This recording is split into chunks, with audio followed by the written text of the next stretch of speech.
The lobby's marble floor reflected the morning light, so polished I could see the tremor in my own hands. I tightened my grip around the bouquet, tulips I had chosen carefully, trimmed and wrapped with a neat ribbon. It was meant to be a welcome, a small gesture of faith on the first day of our new leader. Instead, his words cut through the air like a blade. "Sarah Ashford, your time here is over." No greeting, no explanation, just the sentence that hollowed me out in front of everyone. I felt the weight of eyes on me, interns whispering, the receptionist frozen, a junior associate shifting in his chair as if caught in a storm. My face burned, but I held steady. I would not beg. I would not make a scene. I slid the bouquet under my arm like a shield and walked toward my desk, at my cubicle. I moved slowly, almost ritualistic. A chipped mug with our first client's logo, a photo from a holiday long gone. Handwritten notes from my team, scribbled thank yous and jokes that had carried me through late nights. These weren't just things, they were anchors. As I lifted the box, my gaze caught on a figure across the lobby. A man in a navy suit, carrying a leather briefcase embossed with the name Sable and Hart. My chest tightened. He stopped, watched, his eyebrows drawing into a hard line. Then, without a word, he turned and strode toward the elevators. I knew him. Crispin Doyle, operations chief of our most important client. He had seen it all, the bouquet, the firing, my walk of silence. By the time the elevator doors closed around me, my humiliation had twisted into something sharper. This wasn't only about me. A decision made in arrogance had just unfolded in front of the one man who could unravel the deal we had spent a year stitching together. I cradled the box tighter, the tulips drooping over the edge, their petals already softening. I hadn't come here for a battle, but as the elevator descended, I realized I might not have a choice.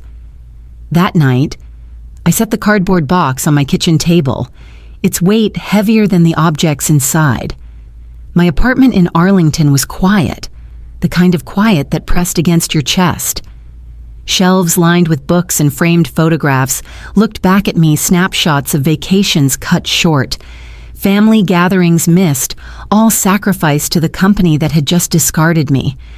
The bouquet I had carried like an offering now sagged in a glass vase. Petals drooped, water already clouded. I stared at it, irony dripping from every stem, memories crowded in, midnight calls to calm vendors threatening to walk, flights rerouted with hours' notice just to stand in a warehouse and stop a rollout from collapsing. Young hires who once shadowed me now occupied corner offices, their signatures worth more on paper than my decades of sweat. I had spent birthdays in sterile conference rooms, anniversaries across spreadsheets. My marriage had cracked under the weight of those choices.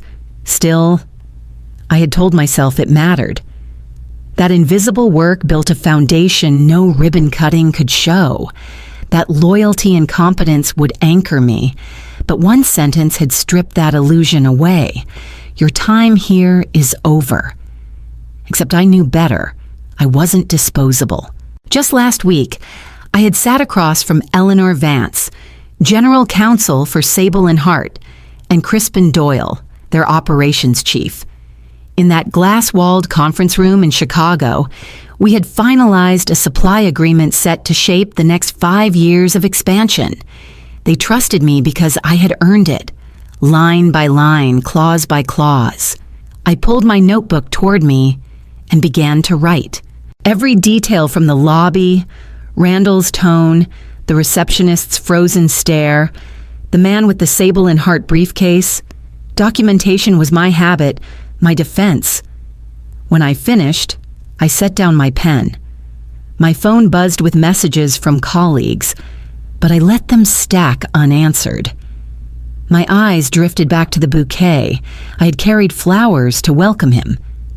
Now, I held something sharper than thorns, a record that could cut him open with precision. And somewhere inside that contract lay the line that would decide what came next. A week before the humiliation in the lobby, I had been in Chicago, leaning over the polished mahogany table at Sable & Hart's headquarters. The room smelled faintly of cedar and coffee, its walls all glass, the city stretching out like a promise behind them. Across from me sat Eleanor Vance, their precise general counsel, and Crispin Doyle, their operations chief with steel gray hair and a gaze that rarely blinked. The deal had been painstakingly built over a year, dozens of drafts, endless calls, compromises that shaved minutes off delivery schedules, and millions off budgets without breaking trust. We were almost finished when Eleanor slid a page across the table. "A key person clause," she said evenly. "We've been burned before."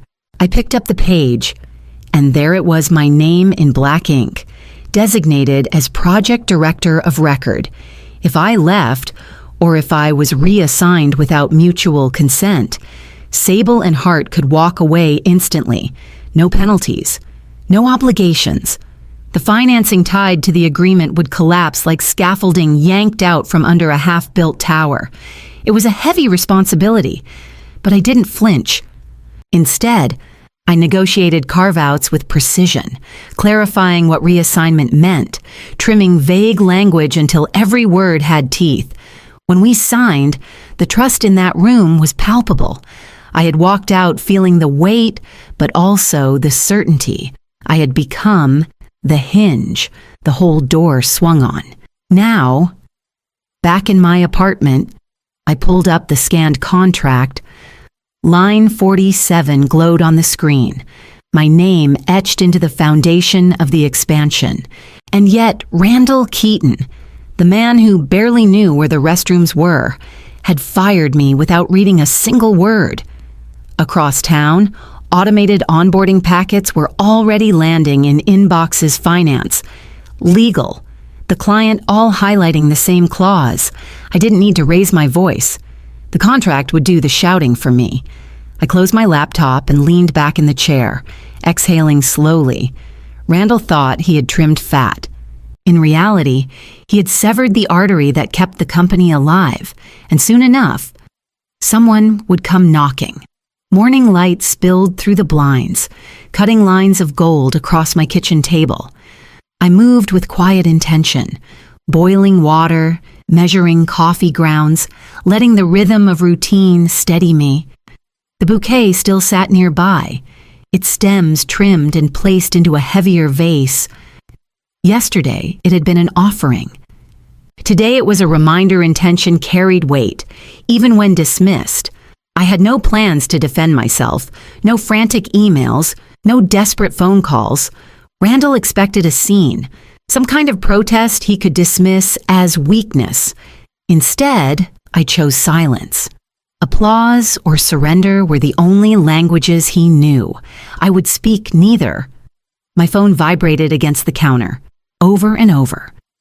Colleagues asking what happened, voicemails from HR, their tone shifting from polite concern to clipped urgency. I let them pile up unanswered. Instead, I reached for my notebook and began writing. Each word was deliberate, the date, the time, the way his voice had cut through the lobby. I recorded the faces that turned toward me, the stillness of the room. If this spiraled into a legal war, my memory would not be left to blur. Across the city, the glass tower of Ellison & Cole was stirring. Finance flagged issues with frozen credit lines. Legal opened the onboarding packet from Sable & Hart and stumbled upon the clause. Notifications rippled outward, reaching the client, each reminder repeating the same truth. No Sarah, no contract. I sipped my coffee, listening to the ordinary hum of the refrigerator, the faint sound of a neighbor mowing their lawn. Life outside continued, unbothered. Inside, I waited, calm in my kitchen, knowing the storm was building without me lifting a finger. Then the phone rang again, This time, not a cell call, but the main office line flashing across the screen, insistent and unrelenting. I watched it vibrate against the table, the display pulsing like a heartbeat. Still, I didn't pick it up. Not yet. Let them sweat. It rang again, louder in the silence, until finally curiosity edged against restraint, and I slid my thumb across the screen. By the third insistent ring, I gave in and answered. On the line was Marta Calloway, Randall Keaton's long-standing executive assistant, a woman I had always known for her crisp tone and unshakable composure. But now her voice trembled, thin with strain. "Sarah, you need to come in. Legal flagged your name. The contract with Sable and Hart can't move forward without you. Mr. Keaton. He doesn't understand." I stayed quiet, letting her words tumble unchecked. She rushed ahead, her sentences colliding into each other. The client had frozen onboarding. Finance couldn't release funds. The board was circling like hawks. Departments were paralyzed, afraid to act without direction. When she stopped for breath, I spoke evenly. "I don't work there anymore." Remember, there was a pause, long enough that I thought she might hang up. Then her voice returned, lower, urgent. "Please, think about it. The board won't tolerate losing Sable and Hart, and Sarah, he thought it was a formality. He doesn't realize what you secured." I tightened my grip around the coffee mug until heat pressed against my palm. A flicker of vindication sparked through me, but beneath it was something heavier, almost painful. All those years, all those nights hunched over spreadsheets, all the sacrifices that had chipped pieces out of my life, they hadn't been invisible after all. They mattered enough to halt an entire expansion. But stepping back in meant walking into the same halls where I had been humiliated like a stranger. Did I owe them that rescue, or was it finally my chance to walk away and let the structure collapse without me? As I weighed the choice, a stray thought surfaced, tugging at memory. Randall Keaton. The name had felt familiar from the moment he dismissed me. I searched my mind until it clicked years ago. At a logistics expo in Dallas, he had been the COO of a smaller firm, one that folded after a disastrous rollout.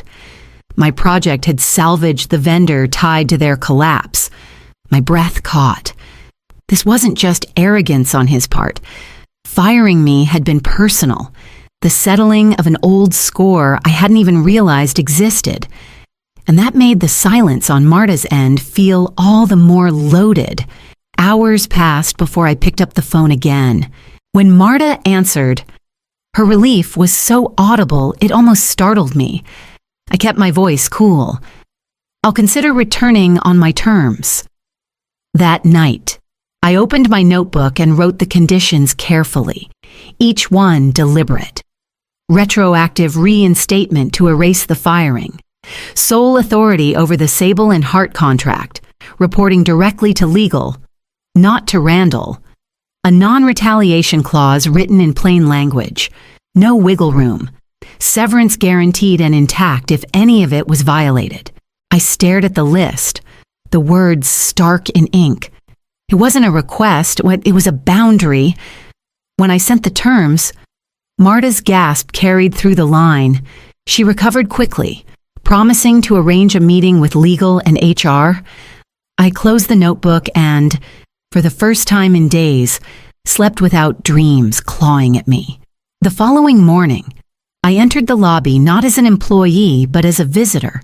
The bouquet I had once carried with such misplaced goodwill sat on the receptionist's desk, squeezed into a vase too small, petals already curling. Eyes followed me as I passed. Whispers trailed in my wake, but I kept walking. In the conference room, Amir Patel, our general counsel, waited with Elise Rennick from HR. Draft papers were spread across the table.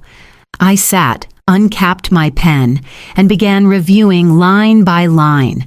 Strike subject to business needs, I said, tapping the phrase. That's a loophole. Amir nodded and drew his pen firmly through the words. The door slammed open. Randall stormed in, his polished stride undercut by something jagged in his eyes. What is this repairing what you broke? I said, calm and steady. He scoffed. We don't negotiate personnel decisions with employees. You do when the client has a key person clause? Amir cut in smoothly. Randall's jaw clenched. I'm not comfortable with this reporting line. They don't know you, I replied evenly. They know me. The room went still. Elise lowered her gaze. I clicked the pen and signed. Authority shifted with that single motion. Quiet but final. A weight he could no longer ignore. Barely 2 hours after I'd signed the addendum. Marta appeared in the doorway, her face drained of color. She clutched a printout as if it burned. You need to see this. She handed the page to Amir. His eyes skimmed it once, then narrowed. Across the top, in bold font, was the company's latest LinkedIn update, Day 1. Reshaping the team, cutting dead weight. No more passengers. Randall, seated near the corner, leaned forward. That was scheduled, he said quickly, voice sharp, generic. Not about anyone. My voice rose before I could temper it. It doesn't matter what you meant. It's how it reads. And it went live while Sable and Hart is already asking for proof of continuity. The silence thickened. Amir pinched the bridge of his nose, then spoke with weary precision. We delete the post, then we acknowledge the misstep in a direct email to Sable and Hart. Clarity. Nothing more. Randall snapped upright. We are not apologizing to a vendor. I fixed my gaze on him. They're not a vendor. They're our partner, and right now, our lifeline. The room held still, waiting for his rebuttal. But even Randall seemed to sense the line he couldn't cross. Amir typed swiftly, drafting a message that confirmed continuity, clarified my authority, and reaffirmed commitment. He sent it from legal's account, his expression unreadable. I exhaled, tension loosening just enough to breathe. For now, the contract would steady.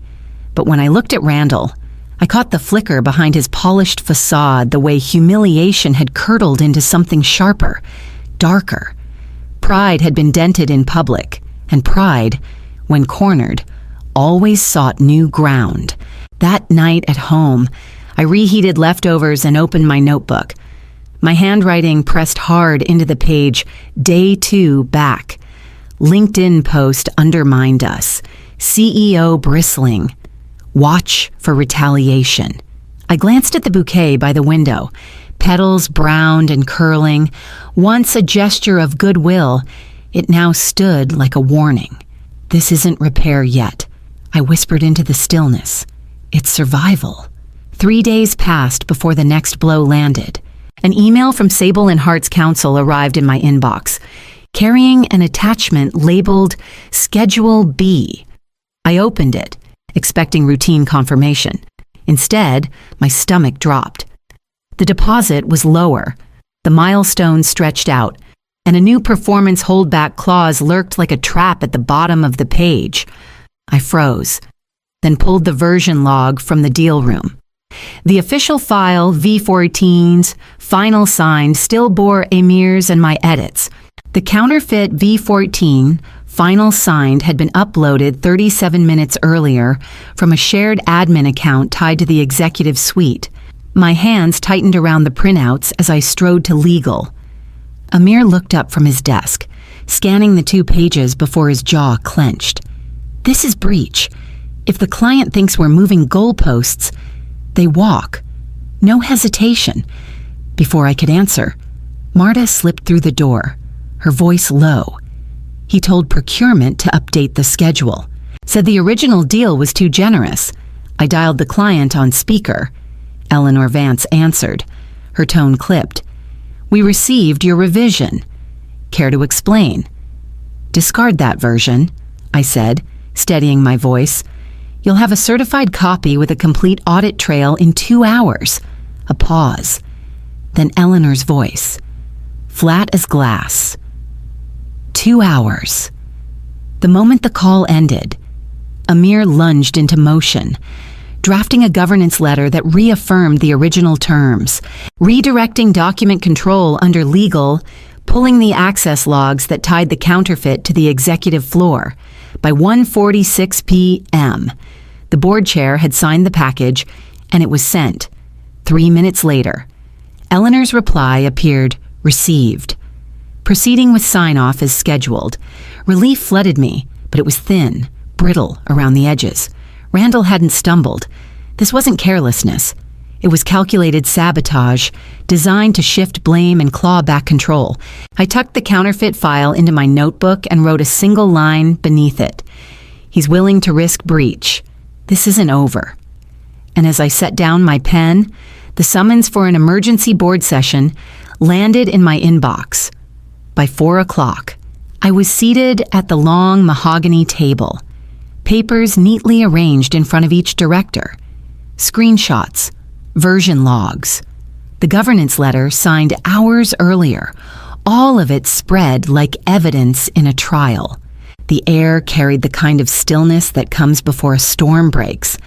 Evelyn Harcourt, the board chair, leaned forward, her voice calm but edged with steel.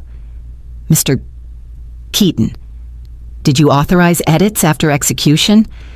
Randall sat across the table, his smile thin, brittle.